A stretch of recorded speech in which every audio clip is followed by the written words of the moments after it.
রান্নাঘরের গ্রোসারি আইটেমগুলো রাখার জন্য সুলভ বাজেটে কিভাবে এবং কোথা থেকে কাঁচের বয়ম অর্থাৎ জারগুলো কালেক্ট করেছি তার আইডিয়া দেওয়ার চেষ্টা করব আজকের এই ভিডিওতে।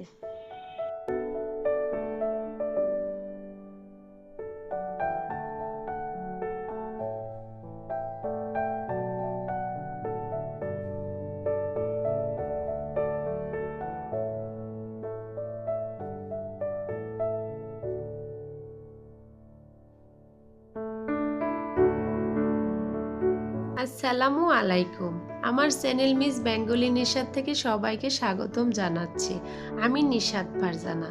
আশা করছি যে যেখান থেকে আমার ভিডিওটি দেখছেন সবাই ভালো আছেন। আলহামদুলিল্লাহ আমিও আল্লাহর অশেষ মেহেরবানিতে খুব ভালো আছি।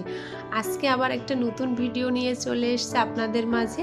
আশা করছি আজকের ভিডিওটি আপনাদের কাছে খুব ভালো লাগবে। এই যে আমি এখন চলে এসেছি কিছু কাঁচের বয়ম নিয়ে, সেগুলোই আপনাদের মাঝে শেয়ার করছি। আমি খুব সুলভ মূল্যেই কিন্তু এই কাঁচের বয়মগুলো কালেক্ট করে নিয়ে এসেছি। আর অনেকেই কিন্তু আমার মতো যে সস্তায় পেলে বস্তা ভরে কিনে নিয়ে আসি, আমিও সেটাই করেছি। আর এখানে আমি কিছু পানি বলের মধ্যে কাঁচের জারগুলো রেখে দিলাম। এখানে কিছু গরম পানি দেব। গরম পানি দিয়ে রেখে দেওয়ার কারণে কিন্তু যে ওইগুলো গায়ের যে প্লাস্টিকগুলো লেগে আছে স্টিকার, ওইগুলো খুব সহজে উঠে যাবে। এখানে কিছু ডিটারজেন্ট দিয়ে নিলাম। ডিটারজেন্ট দিলে আমার মনে হয় খুব দ্রুত এটা উঠে যাবে। আর গরম পানি কিন্তু 1 ঘন্টা থেকে আধা ঘন্টা এটা ভিজিয়ে রাখলে খুব ভালো হয়। আর এই যে এখন দেখুন খুব সুন্দর করে কিন্তু উঠে যাচ্ছে। বয়মের যে স্টিকারগুলো লাগানো আছে নিচে যে আঠাটা থাকে না, এটা গরম পানি দিয়ে ওয়াশ করলে খুব দ্রুত উঠে যায় আর খুব ভালোভাবে পরিষ্কার হয়। এই যে দেখুন আমিও কিন্তু এই স্টিকারগুলো উঠিয়ে ফেলতে পারছি খুব ভালোভাবে, যেহেতু এটা ভিজিয়ে রাখছি তো আমি 1 ঘন্টার মতো, এজন্য খুব ভালোভাবে স্টিকারগুলো উঠে যাচ্ছে। তারপরে কিন্তু খুব ভালো করে আমি ওয়াশ করে নেব বয়মগুলো। জাস্ট হালকা কুসুম গরম পানি কিন্তু আমি এখানে ব্যবহার করেছি।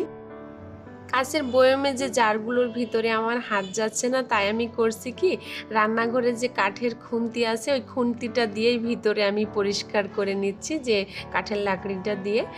আর আমি কিন্তু ভিডিওর শুরুতেই একটা জিনিস দেখাইছি যে কোন দোকান থেকে আমি এই কাঁচের জারগুলো কালেক্ট করে নিয়ে এসেছি। ওইখানে কিন্তু সব ধরনেরই কাঁচের জার আছে, ছোট বড়। তো সব রকম দামেরই কাঁচের জার আছে, ওইখান থেকে আমি বেছে বেছে আমি পছন্দ করে এই কাঁচের জারগুলো কিনে নিয়ে এসেছি। আর এখানে এই যে শিরিষ কাগজ যেটা বলে, যেহেতু টিনের গায়ে মরিচা ধরে গেছে এই জন্য আমি শিরিষ কাগজ দিয়ে খুব ভালোভাবে মরিচাগুলো উঠিয়ে নিচ্ছি। শিরিষ কাগজ দিয়ে আমি সুন্দর করে ওয়াশ করে ফেলেছি ঢাকনাগুলো। আর শিরিষ কাগজের দামটা কিন্তু 15 টাকা নিয়েছে। আর যে কোনো হার্ডওয়্যারের দোকানে গিয়ে যদি আপনি বলেন গ্রিলে রং করব, এরকম রঙের কৌটা দেন, আমার 15 থেকে 20 টাকা নেবে রঙের কৌটাটা, আর শিরিষটা নেবে 15 টাকা। তো অল্প বাজেটে কিন্তু আমার মতো করে আপনি খুব সুন্দরভাবে এই বয়মগুলো কালেক্ট করে রং করে নিতে পারেন আপনার পছন্দ মতো। ঢাকনার উপরে আমি ছোট ছোট ফ্লাওয়ার করব, তো এক ভিডিওতে আসলে এতগুলো কাজ দেখানো সম্ভব হয় না, তো নেক্সট ভিডিও আপনারা দেখতে পারবেন। আর এই ঢাকনাগুলো রং করে কিন্তু আমি সারাটা দিনই রোদ্রে রেখেছি, যেহেতু আমি 10টার দিকে রংটা করেছি আর সারাটা দিন আমি রোদ্রে রেখেছি। বিকাল 5টার পরে গিয়ে এটা উঠিয়ে নিয়েছি, একদম শুকিয়ে গেছে কিন্তু বয়মের ঢাকনাগুলো। যেহেতু 1 ঘন্টা দিলে এটা রংটা গায়ে নাও লাগতে পারে, চ্যাটচ্যাট করতে পারে, এই জন্য সারাটা দিনই আমি রোদ্রে রেখে দিয়েছিলাম। এখন যে জারটা আমি দেখাচ্ছি আমার হাতে, সেই জারটা কিন্তু আমার কাছে 30 টাকা করে নিয়েছে। তো আমি 3 পিস 90 টাকা দিয়েছি ওনাকে। আর আসলে ওরা তো অনেকটাই দাম চায়, প্রথমে আপনার কাছে 60-70 টাকা করে বলবে, আপনি একটু দামাদামি করে নেবেন। আর এই যে যেটা আমি কালো রঙের রং করেছি যে পেইন্টটা, যে কাঁচের জারগুলো, ওটা আমি 5টা নিয়ে এসেছি, ওটা 25 টাকা করে নিয়েছে। আর বাদবাকি যে রং করেছি এগুলো আমার বাসায় ছিল, জেলির বয়ম, সেগুলোও আমি একসাথে পরিষ্কার করে ফেলেছি। আর এগুলো আমার আচারের ডিব্বা ছিল বেশ কিছুদিন আগে, তো এই আচারের ডিব্বাগুলোও আমি পরিষ্কার করে নিয়েছি। আমি যে কাঁচের বয়মগুলো অল্প বাজেটে কিনে নিয়ে এসেছি, আমাদের এখানে যে পুরানো গলির ভিতরে এরকম রিসাইকেল করে বিক্রি করে কাঁচের বয়মগুলো। আমার মনে হয় প্রত্যেকটা জেলাতে এরকম কাঁচের জার বিক্রি করে অল্প বাজেটে। আপনারা একটু খুঁজে দেখে শুনে কিনলেই কিন্তু পারবেন এরকম অল্প বাজেটে বয়মগুলো কালেক্ট করতে। আর আমি এখন যে বয়মগুলো দেখাচ্ছি এগুলো কিন্তু একদম ইনটেক নতুন কিনে নিয়ে এসেছি আমি। এগুলো আমি কিন্তু রিসাইকেল করিনি, এটা একদম চায়না বয়ম। এখন যেটা দেখাচ্ছি লাল ঢাকনাওয়ালা, এটার দাম নিয়েছে 400 টাকা। আর ওই যে আগে যেটা দেখালাম কালো ঢাকনা, ওটা নিয়েছে 300 টাকা। এগুলো প্রত্যেকটাই চায়না গ্লাস। তো চায়না গ্লাসের জারগুলো আমার কাছে সবসময় দেখতে ভালো লাগে। আমি আস্তে আস্তে প্লাস্টিকটা অ্যাভয়েড করার চেষ্টা করছি। আপনারাও এরকম আস্তে ধীরে কাজটা করবেন। যে প্লাস্টিক আসলে স্বাস্থ্যসম্মত না, এটা আমরা সবাই জানি। এই জন্য আমি অনেক দিন থেকেই ভাবছিলাম যে আসলে প্লাস্টিকটা অ্যাভয়েড করাটাই ভালো। সব কিছুই আস্তে ধীরে করলেই ভালো হয় আমার মনে হয়, যেহেতু খুব তড়িঘড়ি করলে কিন্তু একটা কাজ হয় না। আমি অনেক দিন ভেবে চিন্তেই কিন্তু এরকম কাঁচের জারগুলো কালেক্ট করছি, যে প্লাস্টিকটা আর ব্যবহার করতে চাচ্ছি না। এই যে এখন যে বয়মটা দেখাচ্ছি, এই বয়মটার দাম নিয়েছে 500 টাকা। তো এরকম আমি 2টা কিনে নিয়ে এসেছি একই সাইজের। একটা জিনিস আপনারাও খেয়াল করলে দেখতে পারবেন যে প্লাস্টিকে জিনিস রাখলে খুব দ্রুত নষ্ট হয়, আর কাঁচের জারগুলোতে রাখলে কিন্তু সব জিনিসই খুব ভালো থাকে, যেমন বিস্কিট, চানাচুর এগুলো।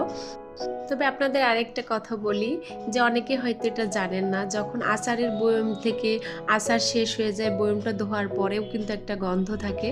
তখন যদি আপনি একটা ম্যাচের কাঠি কিংবা দিয়াশলাইয়ের কাঠি জ্বালিয়ে বয়মের ভিতরে রাখেন, রেখে ঢাকনাটা লাগিয়ে দেন, তখন দেখবেন এই ব্যাড স্মেলটা চলে যাবে। আর এই যে এখন যে বয়মটা আমি দেখাচ্ছি, এই বয়মটার দাম নিয়েছে আমার কাছে 600 টাকা। চারকোনা সাইজের এই চায়না বয়মটা আমার কাছে খুব ভালো লেগেছে। তো এটা আমি কিন্তু একই সাইজের পাইনি, একটা একটু বড়, একটা ছোট। তো বড় বড় সাইজেরটাও খুব ভালো লাগছে। আমার কাছে মনে হয়েছে যে একই জিনিস একই সাইজ হলে খুব ভালো হয়। তো আসলে এই সবসময় এরকম মেলে না যে আমি যেটা চাচ্ছি সেটা নাও হতে পারে। তো আমি একই সাইজে পাইনি, এটা একটু বড় সাইজের, ওটার দাম নিয়েছে 700 টাকা। আর এটা এই যে গোল শেপের, একদম কোনো ডিজাইন না, যেহেতু একটা কামরাঙ্গা শেপের পেয়েছি আমি প্রথম যেটা দেখাইছি, আর এটা গোল শেপের। তো এটার দাম নিয়েছে 600 টাকা। আর এই বয়মগুলো কিন্তু একদম এয়ারটাইট ঢাকনা, যে কোনো রকম বাতাস ঢুকতে পারবে না। আর জিনিস রাখলে খুব ভালোভাবে থাকবে, কোনো ব্যাড স্মেলও আসবে না। আর প্রতিদিনের মতো আজকেও আপনাদের কাছে রিকোয়েস্ট করছি, প্লিজ আমার চ্যানেলটিতে সাবস্ক্রাইব করবেন।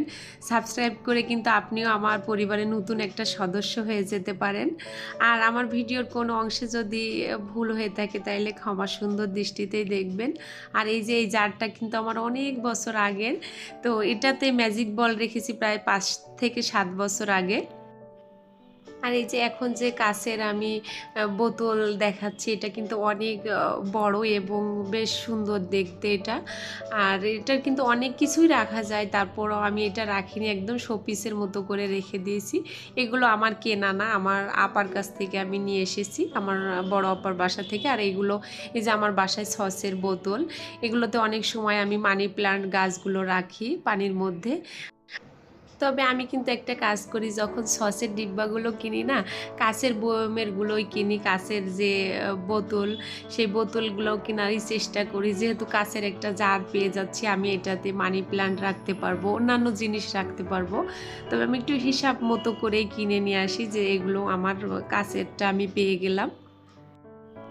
আপনারা যারা এখনও প্লাস্টিকে ব্যবহার করছেন, তবে তাদেরকে একটা কথা বলি, আমার মতো করে আপনারাও কিন্তু আস্তে ধীরে এরকম কাঁচের জারগুলো কালেক্ট করতে পারেন। আমরা সবাই কিন্তু সুস্বাস্থ্য নিয়েই বাঁচতে চাই, তবে প্লাস্টিকটা বর্জন করাটাই ভালো, প্লাস্টিককে অ্যাভয়েড করে চলাটাই ভালো, যেহেতু প্লাস্টিক একদমই স্বাস্থ্যসম্মত না। আমিও খুব আস্তে ধীরেই কাজগুলো করেছি, যে কাঁচের বয়মগুলো কালেক্ট করেছি। আর এখন যে বয়মটা দেখাচ্ছি কাঁচের জার, এটা আমি বেশ কিছুদিন আগেই কিনেছি, আপনারা বেশ কিছু ভিডিওতেই আমার দেখেছেন। তবে আমি যেহেতু আজকে কাঁচের জার নিয়েই ভিডিওটা করেছি, সেই হিসাব করে আজকেও আমি এটা দেখাচ্ছি। এটা আমি যখন কিনছিলাম সম্ভবত এটা আমার কাছে 180 টাকা কিংবা 200 টাকা করে নিয়েছিল। ভালো থাকবেন, আল্লাহ হাফেজ, আসসালামু আলাইকুম।